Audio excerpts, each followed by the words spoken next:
Hi everyone, this is Marianne and welcome to Happy Paper People. Today I wanted to just quickly show you how to make these adorable little envelopes. I love an envelope that has its own closure and that doesn't require any glue or adhesive of any kind. So all you need is paper, and it closes in on itself. It creates its own closure here. You can see, I will show you a couple of variations. This one has a little notch right there that is super cute. This one does not have that little notch, neither does this one. But here is the envelope. So when it's all folded up and put together, you could actually stick something in here. You could stick something in here and you could close it up, or you could let the whole envelope open and be used as journaling space. Okay, so let's get started. The size of the paper doesn't really matter. It all depends on how big of an envelope you want. You can make itty bitty ones all the way up to very large ones. The only thing that matters to your envelope turning out successfully is that the paper is square. So here are 3 leftover pieces of paper I had. 2 of them are 6 by 6. And then this one wasn't quite. You can see it's just not quite. It's about 5 7/8. So I just made it 5 7/8 on both sides. Yep. As long as it's square, it doesn't matter what the size. So again, you know, it doesn't need to be 6 by 6. It can be 5 7/8 by 5 7/8, so whatever it is. So I am going to, I've been wanting to make one with this black leftover paper. So let's use that one today and see how that works. I'm going to pull this over a little bit. It's kind of hard to make it on this media mat because it's like silicone and it sticks to it, but I think that'll give you better contrast to be able to see it. So, all right. So the first thing we do is turn our paper on to the diamond shape. We're going to bring the bottom up to the top and make the points meet. If the points meet exactly and the paper is square, then when you fold it, these right and left points will meet exactly as well. So if they don't, you know it's not exactly square. You could open it up again and measure it and square it off. So as long as it is perfectly square, it doesn't matter what size it is, the points will meet. And then we're going to fold the top point down. Now I will come over here for this because I have a little trick that I've used. When I fold this down and I want it to be folded just right, I never know if I'm just a hair off and now it's going to be at a slight angle or which direction it is. So my trick that I use is to put the bottom of my triangle onto a line on my mat and then put the point onto a horizontal line here and a vertical line here. And then when I fold this down, my point is still on that vertical line. If I bring this point down and put it on the same line down below, make sure I'm on the line, there we go. If I bring this point down and put it on the same line, then when I fold it, I know it's going to be straight. Super easy. I'm sure other people do that as well. It's just helps me keep straight. All right, then we are going to take the point here and the outside point, and we're going to take that space and visually divide it into thirds. So just in your mind, kind of divide that into thirds. This does not need to be exact. Do not get out a ruler. Do not worry about measuring it. It doesn't have to be exact. Just roughly thirds. So I'm going to say about right there. We're going to take the right point and we're going to fold it over and put that point at that spot that is about a third. And we're going to fold that down. And all I need to do there is make sure that the bottom is lined up with the bottom, and it'll be straight. And you'll see why it doesn't matter exactly where it is, just, you know, kind of pretty close, because that is now our guide. This is now our guide to fold everything else off of, and so everything will work together and be in perfect alignment. So it doesn't matter that this one isn't exactly 1/3. It's just that it is roughly that size. Okay, so now we're going to bend the right side, this right point that we just folded over, we're going to bend it back on top of itself, and we bend it at this point right here. So we're going to go to that point, and I'll put my fingernail, it's a little harder to see right here because it's black. Okay, I'm going to put my fingernail right there so I know where that point is, and then all I have to do is line up the bottom edges with the bottom edges. Now, I can tell right now that this is not going to work, and this is probably the only problem you can run into, and we'll need to just reorganize a little bit, and that's okay. When I put this down so that is straight, this point is now longer than this side. It can't be longer than that side. It needs to be less than that side anywhere in here, which means that I just folded this a little too far over. If I look at this and I divided it into thirds, I probably folded it a little too far. So I'm going to go back here and I'm going to fold it a little less far. That's all I'm going to do. Easy, easy way to fix it. Should have a very thin bone folder to use right there.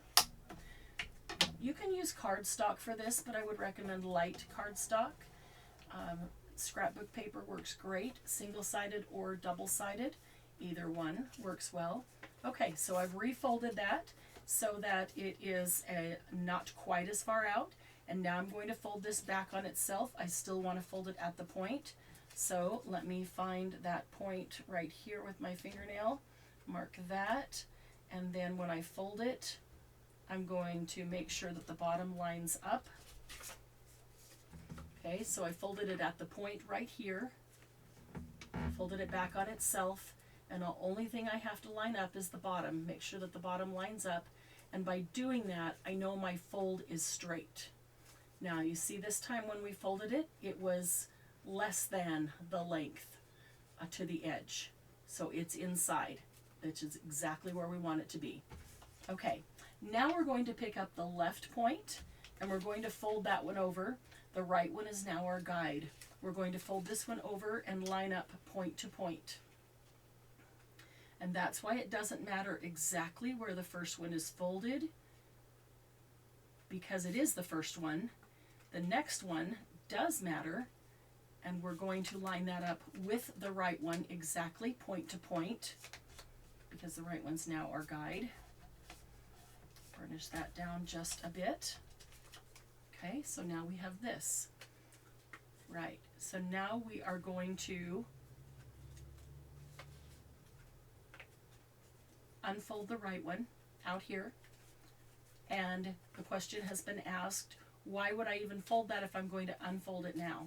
Well, you fold it because it is your guide for folding the left over to make sure that they meet at exactly the same spot so that your envelope will turn out perfectly. That's why. So now I fold this over, and now I'm going to take the spot where they meet, right here, where they meet, and I'm going to fold the left one back on itself.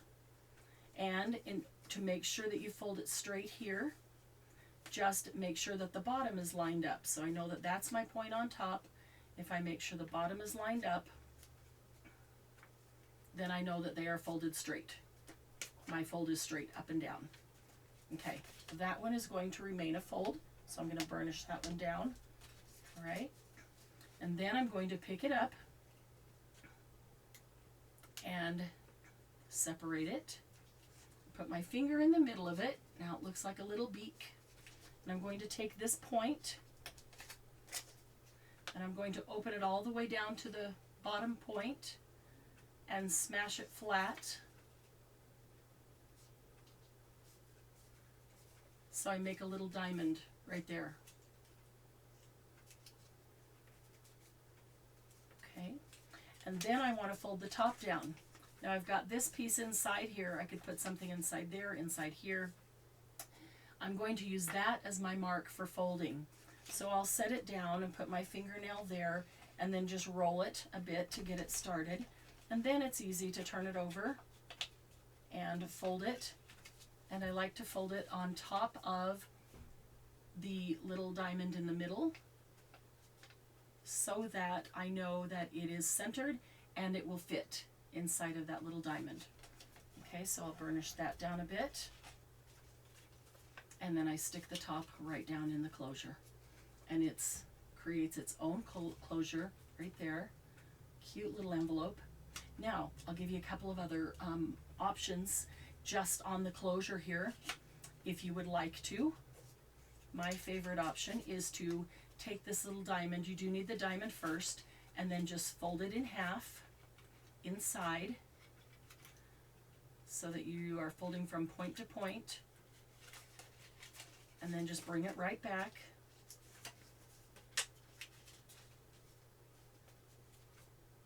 There you go.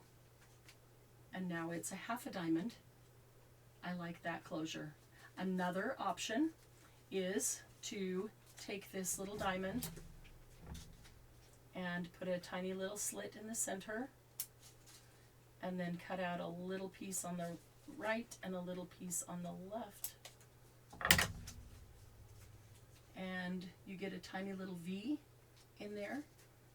It's a very elegant little V, and sometimes it shows up more, sometimes less. It depends on what the paper is, what kind of paper you're using there. You might also choose to, this is gold on the black. Maybe I choose to use a gold foil pen and go around this closure, this triangle, and then go down that little V. That would really make that stand out. And then I could use the gold foil pen along the whole edge. That would be very pretty. So that is it in a nutshell. Not sure what to call it. It's just a cute little envelope with a very unique closure, all self-contained. It needs nothing but paper, no glue. You can open it up and use it as journal space. If you have a white, I got one with white on the back. Here's one that has white back. If it's single-sided paper and you don't want the white back, you want something a little bit more, maybe for journal space, then you can put a stencil on here and just take some distress ink. Vintage Photo is great, or any one of the light ones. And tea stain, tea dye would be a good one. And just lightly do through the stencil on here with your blending brush, and it gives it a little bit of backing so that it's not just stark white, if you prefer that. So hope you try that out, and if you do and you come over and join us in Happy Paper People on Facebook, we would love to see pictures of your envelopes. We love seeing pictures of everybody's art because it's always very motivating and inspiring for everybody else to see the things that you have made. So thanks for joining me today, and come on back for some more quick tips and easy ephemera that you can use in your journals. Have a great day. Bye-bye.